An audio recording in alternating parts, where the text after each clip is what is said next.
Sunday morning bike ride. Usually when I go on my bike rides I tend to head into the wind so that I've got the wind behind me when I'm coming home. Now this January's been about the greyest January I can remember. Every day overcast and cold. But this morning we've got a 2-hour window of sunlight. It's still pretty overcast but there's a bit of sun.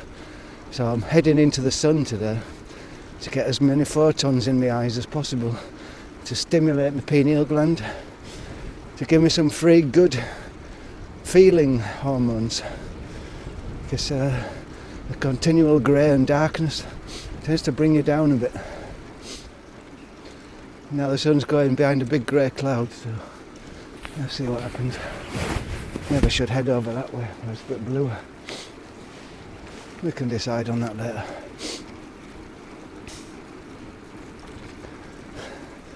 So, what shall we talk about today? Sentimental things.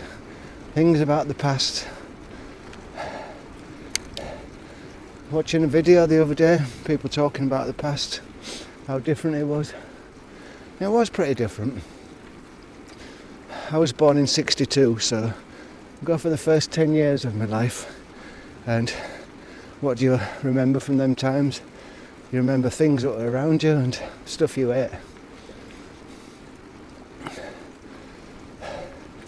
Now there's lots of things around today that just didn't seem to exist when I was a little kid.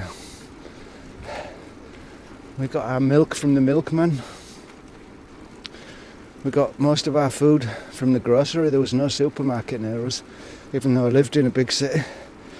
There was a little shop with a bacon slicer in there, just like in a little Italian shop somewhere, Mrs. Stewart. And I remember going in there on Saturday mornings to get the bacon and eggs for breakfast, because at the weekend my dad had a fry up and he never used to go down there with money. I say to Mrs. Stewart, whatever, bacon, eggs, and my mum said, can you put it on the book? So it would just go in the ledger to be paid off at the end of the week. And maybe that's because I was a little kid. They didn't trust me with the money, but I don't think so. I think everyone used to do that. There was just a word they had for it. It wasn't putting it in the book. I can't remember what it was now. And my mum used to go down to the market in Leeds on a Saturday, and sometimes we used to go and help her to carry the shopping back. Big dirty bags of King Edward's potatoes with soil all over them still. They weren't all washed and packaged like they are today. Stuff like cabbages, big green cabbages, ham shanks from the butcher's row. And it seemed to be all British grown produce mostly. I don't think we ever had anything really foreign. I know I always wondered what yoghurt tasted like, and I didn't taste yoghurt till I was about 12. I thought, oh, this is gorgeous. Why can't we have more yoghurt, ma'am? Oh, it's horrible stuff, it's like sour milk, was my mum's answer. And stuff I'd seen on cartoons I always wanted to try out. On Tom and Jerry or programmes like that, you would see them eating sweet corn really fast. Well, they didn't have sweet corn on Leeds Market then, but I always wanted to try it. And some things we used to get in tins, like pineapple rings we used to always get in tins, strawberries we used to always get in tins. And I always wanted to try an original pineapple. And I'd be shopping with my mum on the market and I'd see the pineapples all piled up. I said, can we get a pineapple, mum? Oh no, it's too much waste, you end up throwing most of it away. Egg and chips. Once a week, Friday night, fish and chips. That was our treat.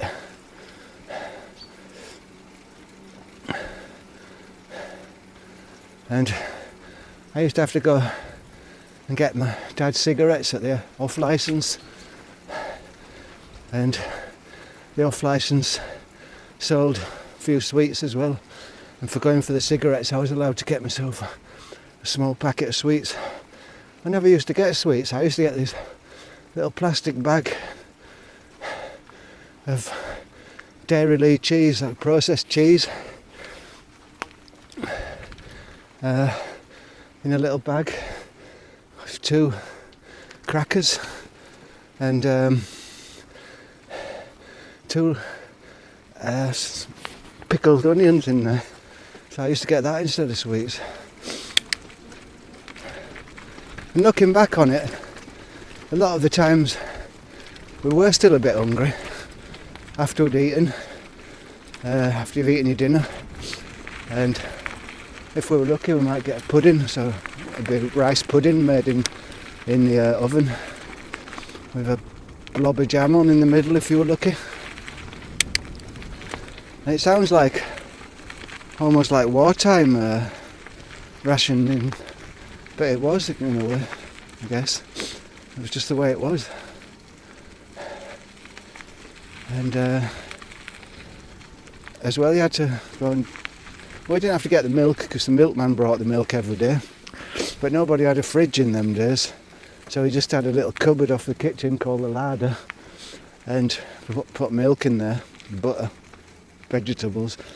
But in summertime... Summertime often the milk used to go off.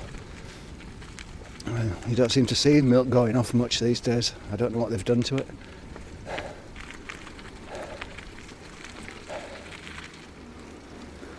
Yeah, 2 sorts of jam. Jam, lemon curd, honey, horrible stuff from bees. Bread and dripping. And my dad occasionally had tripe and onions, which however hungry you were, well, I wouldn't eat it anyway. It just looked too disgusting. Flocked massive intestines. Yeah. And as I say, we were often still a bit hungry afterwards, and if you went in the larder and had a look in there, there might be some cheese and a bit of bread. But that was sacrosanct. You weren't allowed to touch that because that was for Dad's packing up for work. So we weren't allowed to touch that. We could look at it but not touch it. So that was a bit mean in a way. Let's try this one. I want to get a little bit away from the forest so I get more light. Over the forest there's clouds. In the valley it's a bit bluer. Now, butter was a luxury, and I remember when I was really little we used to get butter, and most of the time it was too hard to spread, so you just ended up digging big holes in some blessed bread. But I think I can vaguely remember when margarine first came out. I used to get something called Summer County, and it was a Summer County margarine, and it had pictures of farms and chickens and hens and a very pastoral picture on there. And of course the adverts told us that it was better than butter because it spread easy. So we did start eating margarine, and that's when I started getting blinding headaches when I was a kid, which I later found out. So I'm allergic to margarine, or I think I'm allergic to it. Anyway, if I eat margarine I get real bad migraine headaches. So I stopped eating margarine. Well, the taste of it as well used to just make me feel sick as well. So I didn't eat margarine. For cooking, chips, frying, it was lard. Big massive blocks of lard. It only cost about a penny a packet or something. And that's what we had. And there was adverts on the black and white TV for cooking oil from Mazda. But the mum said, "Oh no, it's horrible, that stuff. It leaves your food all greasy." So we never had cooking oil. And I used to remember this advert on the TV, and it showed you them making some chips, and then they put the chips on a paper serviette, and afterwards there wasn't a mark of grease on the serviette. But we had lard, and that was dripping with fat.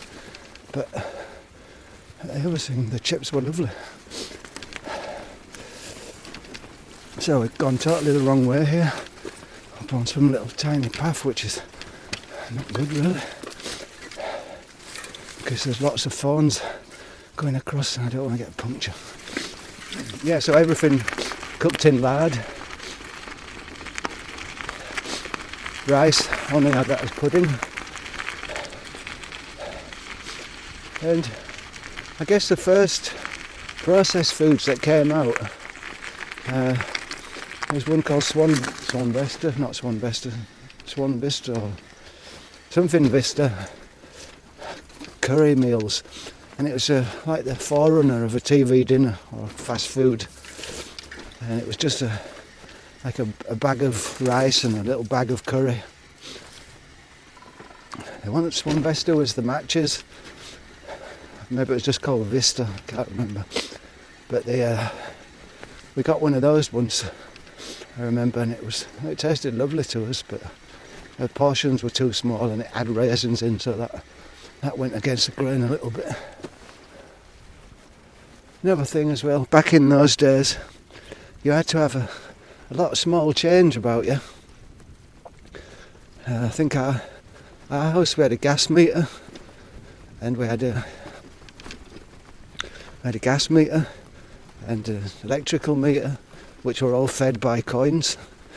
So often the gas or the electric would go out and nobody would have a coin, and we just did without. And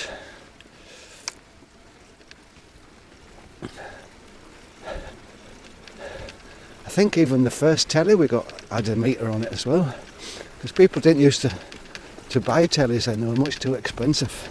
People used to rent tellies, and I think we had a meter on the back of the telly, and that only took sixpences. That must have been before decimalisation. So I think we had a telly in 1968 anyway. So I was up here on the 1st of January, and it was 20 degrees up here. I don't know what it is now, maybe about 2 or 3.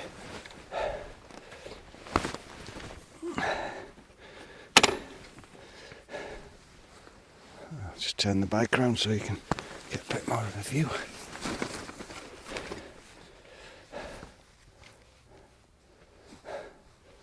Yeah, so that was some little sentimental remembrances.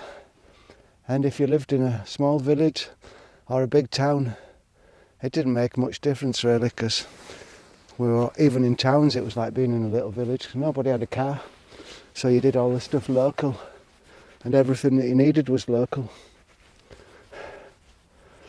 So what I think I'll do is head over that way, up that hill there. I haven't been up there. I used to live down there, but see what it looks like up there. Looks like a nice ride. See if I can find that little road going up. So in one way I think that old stuff, the food we used to eat, all locally grown really, not much imported. Rhubarb, potatoes, cabbage, stuff like that. Onions, potatoes, meat. And so everyone was thin, and I think that's probably why I'm a bit of a shrimp now. I think if I'd had more milk, then my thigh bones and stuff would have grown a bit bigger, like you see Americans how big they are from having lots of fortified vitamins and milk when they were kids. We used to get 2 pints of milk for a family of 4 kids, 2 adults, so 6 people, 2 pints a day. Wasn't much. Not even kids them days. We used to drink tea, same as the adults. We never had orange juice. We never had... Well, maybe I had some pop on the weekend, on a Saturday night. But it wasn't a thing you drank all the time. At home you drank. There's plenty of water in tap. So you had water or you had tea.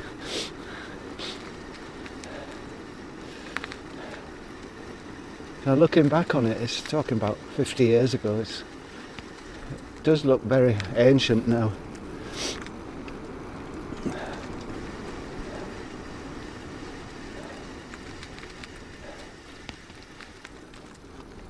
It's the same with your clothes as well. Lots of your clothes were handmade.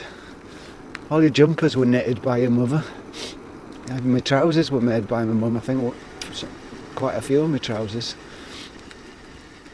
She bought some cheap crimpling cloth once. It was like stretchy crimpling. She made me some slacks with little straps under the feet. And I couldn't stand those. The feeling of the strap under my feet in my shoes. And so I got scissors once and cut the straps off. So every time I wore the slacks then, they were about halfway up to my knees. Quite funny.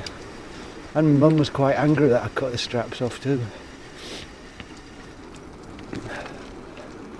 That's another thing about memory.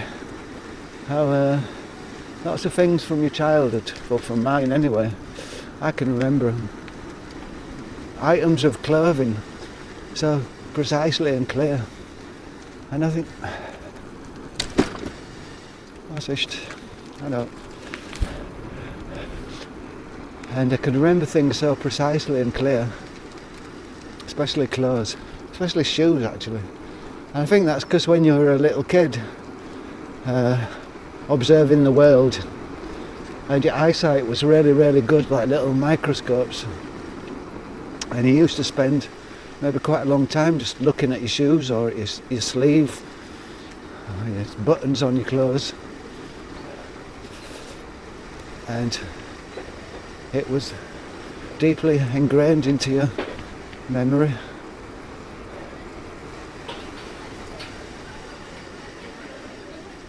Oh. Oops. Hi. Hello.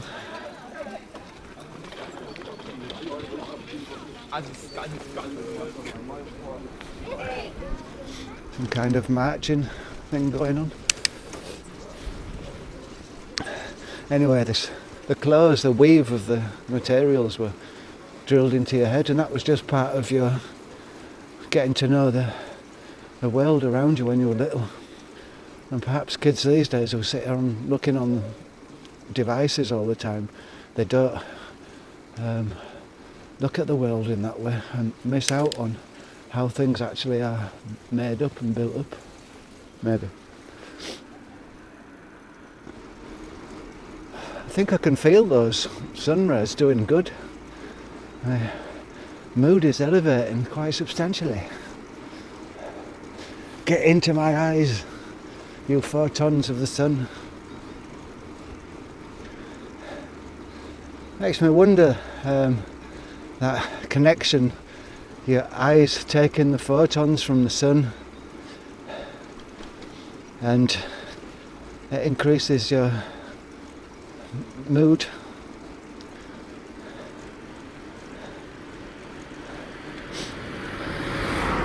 And it makes me think about whether we're just part of the sun. I guess we are, aren't we? We're all part of the sun. And which ancient Greek was it who lost his power if his feet weren't touching the ground? Was it Hercules or Atlas?